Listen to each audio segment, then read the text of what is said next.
Oui, bonjour à tous. On va faire un petit débrief sur la cérémonie du Ballon d'Or d'hier. Comme on le pressentait malheureusement, Sadio Mané a fini aux portes du podium. Alors on va pas répéter ce que tout le monde a dit. On sait très bien que c'est un scandale sans nom que Sadio Mané ne soit pas lauréat de ce Ballon d'Or. Au-delà de cela, même il ne finit même pas dans les trois premiers. On lui a préféré Van Dijk et Lionel Messi. Alors pour revenir sur le cas de Sadio Mané rapidement, on a vu qu'il n'était pas présent à la cérémonie. Il a mis une petite vidéo pour dire que il avait match mercredi, il préférait se concentrer sur cet événement. Je pense qu'il a très bien fait. À partir du moment où on minimise ses performances, lui aussi il minimise l'événement.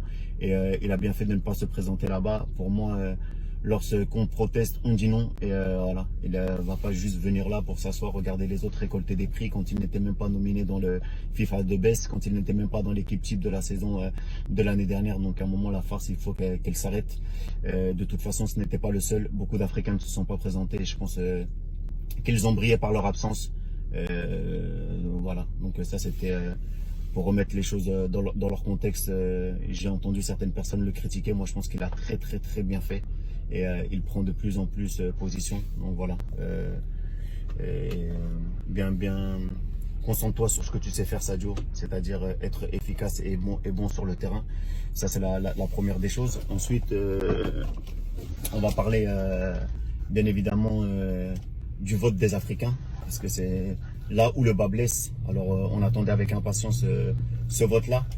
Quand on voit que des grands pays du football, mais je dis bien des grands pays du football, qui sont le Cameroun, le Ghana et la Côte d'Ivoire, pour ne citer que, n'ont pas mis Sadio Mané en tête de liste, je me pose des questions. Si je ne m'abuse, le Cameroun a voté pour Van Dijk, le Ghana a voté pour Messi et la Côte d'Ivoire a voté pour Alisson. Comment la Côte d'Ivoire peut voter pour Alisson? Comment un joueur, un gardien de but a-t-il pu faire plus que Sadio Mané, notre frère sénégalais? C'est là où vraiment j'ai du mal à comprendre. Sans parler des pays comme l'Éthiopie, je pense qu'il a classé Sadio Mané 5e, le Cap-Vert 4e, et j'en passe. Le Maroc, nos frères marocains que l'on aime, que l'on aime énormément, qui ont voulu qu'on soutienne leur campagne pour la Coupe du Monde. Alors vous voulez le soutien de l'Afrique, vous voulez que les gens vous soutiennent, mais lorsque vous devez soutenir Sadio Mané, vous ne le mettez pas premier sur le continent.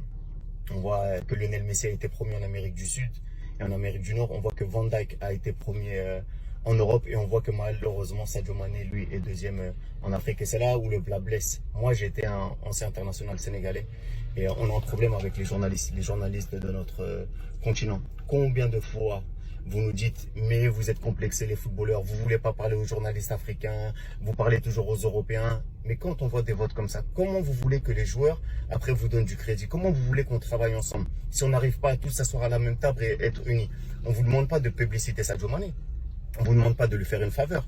Statistiquement, Sadio Mané a réalisé une saison extraordinaire, comme l'avait fait auparavant Eto'o, comme l'avait fait auparavant Didier Drogba. Vous ne pouvez pas me dire que sur les 25 dernières années, depuis qu'ils ont modifié les critères de vote, depuis que George Weah l'a remporté en 1995, ça va faire 25 ans qu'aucun Africain n'est sur le podium. Je ne dis même pas de gagner, d'être sur le podium. Ça fait 24 ans exactement, l'année prochaine ça fera 25 ans. C'est qu'il y a quelque chose qui ne fonctionne pas. Vous n'avez pas compris les enjeux économiques, les enjeux politiques qui feraient qu'un Africain gagne ce ballon d'or pour toute la jeunesse africaine, pour la reconnaissance de ce football. À un certain moment, il faut se poser les bonnes questions, surtout que Sadio Mané est légitime. Il a gagné la Ligue des Champions, il a été co-meilleur de Première Ligue sans marquer de penalty, il a gagné la Super Coupe d'Europe alors qu'il venait juste de finir la CAN. Il n'a pas eu de vacances, il est venu, il met un doublé extraordinaire en finale. Qu'est-ce qu'on attend de plus pour récompenser l'enfant de Bambali, l'enfant du Sénégal, l'enfant de l'Afrique? Parce que Sadio Mané ne représente plus le Sénégal, il représente l'Afrique, il représente le continent. Et c'est ça que les gens doivent se mettre dans la tête. Il n'y a pas de concurrence entre le Cameroun, la Côte d'Ivoire, le Ghana. Non, on est tous africains, on est tous des frères. On doit tous tirer dans le même côté. Et à partir du moment où on ne comprendra pas ça, on ne pourra pas avancer. Parce que certes, il y a de la discrimination. Moi, je ne peux pas comprendre qu'un Européen ne puisse pas mettre Sadio Mané numéro 1. On voit bien dans le vote de France Football qu'en France, on a mis Sadio Mané numéro 1. Et c'est pas parce qu'ils sont européens qu'ils doivent voter pour Van Dijk, ou parce qu'ils sont sud-américains qu'ils doivent voter pour Messi. On doit voter pour le plus méritant. Mais si nous-mêmes, on ne montre pas l'exemple, les autres ne vont pas suivre. Et c'est là où le bas blesse. En tout cas, je pense qu'il va falloir vraiment qu'on ait une prise de conscience collective, parce que je ne peux pas penser que nous, nos footballeurs africains ne sont pas meilleurs que ceux qui sont là-bas de l'autre côté, de l'autre côté de l'hexagone. Donc voilà, c'est vraiment un coup de gueule, c'est un cri du cœur. On demande juste à être reconnu à notre juste valeur.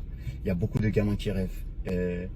Cette distinction, on sait qu'il y a beaucoup de lobby derrière, mais voilà, c'est pas en restant assis et en dénonçant sans travailler qu'on va pouvoir faire avancer les choses. Quoi qu'il en soit, Sadio Mané, continue à travailler, continue à être celui que tu es. Voilà, on a énormément de talent sur le continent et il va falloir qu'à un moment on puisse s'unir, parce que si on ne s'unit pas, on pourra pas aller de l'avant, malheureusement. Voilà. Et sur Lionel Messi, bien sûr c'est un beau lauréat, c'est son 6e ballon d'or, c'est un joueur extraordinaire. Comme Cristiano Ronaldo, ils nous font rêver tous les deux. Mais si vous regardez les moments clés, et en fait c'est ça qu'on dénonce, c'est que sur les moments clés cette saison, vous pouvez me dire tout ce que vous voulez, me parler par A plus B qu'il a marqué 50, 100, 200. Sur les moments clés, il n'a pas été décisif. Quand il a fallu marquer un seul but face à Liverpool, qui était sans Firmino et sans Salah à Anfield pour aller en finale de Ligue des Champions, ils ont pris 4-0 et il est sorti par la petite porte. Quand ils ont joué avec la Copa América, lui qui doit guider cette équipe d'Argentine, lui qui est le meilleur joueur du monde, et ils ont perdu 2-0 en demi-finale face au Brésil. Le Brésil qui était orphelin de son meilleur joueur, Neymar. Ça fait combien de temps que Barça n'a pas gagné une Ligue des Champions? Ça fait combien de temps que le Barça n'a pas gagné une Ligue des Champions? Pourquoi? Parce qu'il faut être décisif. Il faut être décisif dans certains moments. Et l'année dernière, vous pouvez me dire tout ce que vous voulez, Messi n'a pas été décisif. En finale de Coupe du Roi, il a perdu également face à Valence. Donc sur 4 compétitions dans lesquelles il était engagé, il n'a gagné que la Liga. Alors oui, il a eu des statistiques extraordinaires au niveau de ses buts et de ses passes décisives.